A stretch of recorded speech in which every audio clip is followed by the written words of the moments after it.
Hello everyone, it's Dr. Obidi here, the creator of the Confident New Mom course. I would love to share with you some information about breastfeeding.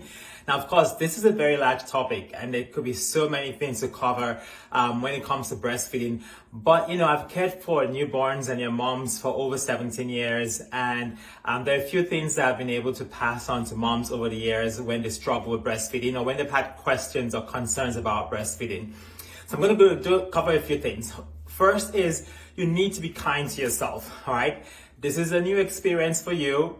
It is a new experience for your baby as well. Even if this is not your first child, it's still a different child, right? A different baby, and it's new for that baby. So you have to be patient with yourself because oftentimes it's going to take some time for you and your baby to sort of get a rhythm going and to for your baby to learn how to latch.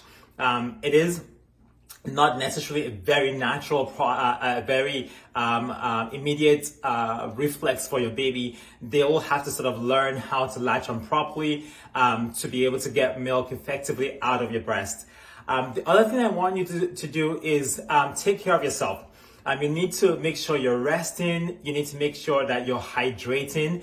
A good rule of thumb is to be able to take one glass of, a drink, a safe beverage, like some water, some juice, and take that 1 cup before breastfeeding, 1 cup while you're breastfeeding, and 1 cup after breastfeeding. Just a good sort of rule to keep you hydrated. Lots of fluid. Again, that's a lot of fluid, but that's what you need. You need to keep yourself hydrated since you are, giving a lot of fluid in your breast milk.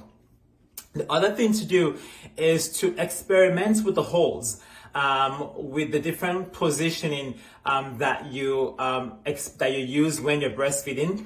Some babies don't do very well with one hold and do better with a different hold. I find that the football hold seems to work very well whenever a baby is struggling to latch.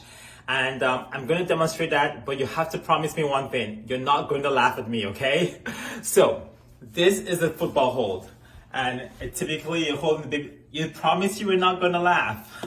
I know this looks silly, but what can I tell you? I'm willing to make myself silly to be able to pass the message across.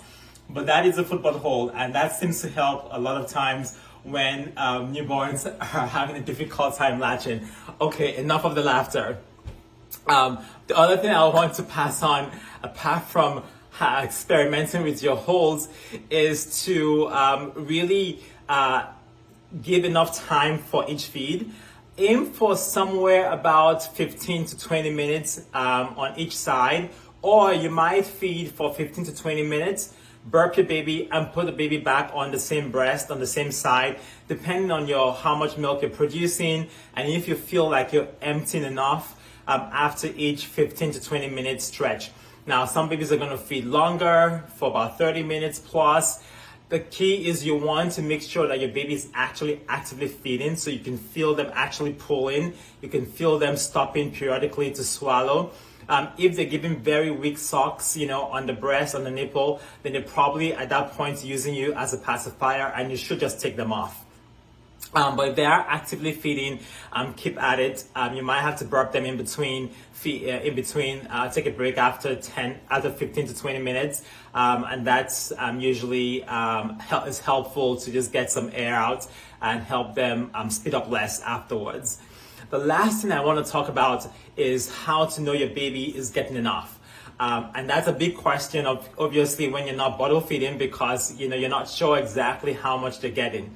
So the easy way to be able to determine this is how much they're putting out in terms of the number of pees and poops they have in a 24-hour period.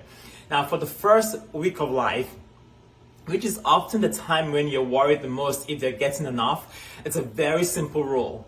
For however old they are in days, you want the same amounts of pees and poops for that same period. So, for instance, if they're 2 days old, you want at least two wet diapers and 2 poopy diapers. If they are 5 days old, at least 5 wet diapers and 5 poopy diapers, again in a 24-hour period. And this usually is a very good rule of thumb. And oftentimes baby will go much more than that, but in the first week of life, the first 7 days, if you can at least have the number of wet diapers and poopy diapers match how old they are in days, you are given enough typically. Of course, you're probably going to be having visits to your pediatrician's office, and they're able to keep track of baby's weight to make sure that that is appropriate for given the age of the baby. The other thing I was going to say, well, one more last thing I'm going to cover is, just to be kind to yourself if this is becoming a really difficult process.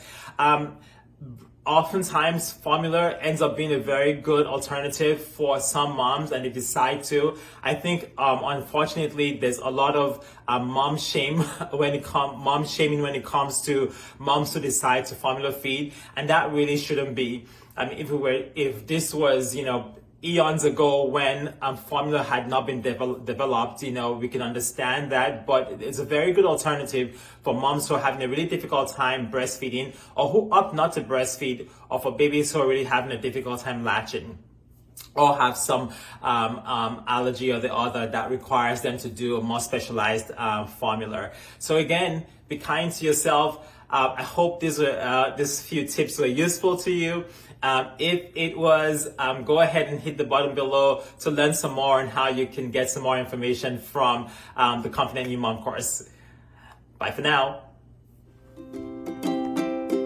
Hi there, it's Dr. Obidi, and thank you for watching this video. I hope it was helpful. If you enjoyed it, go ahead and subscribe to the channel and click the notification button so you don't miss an episode.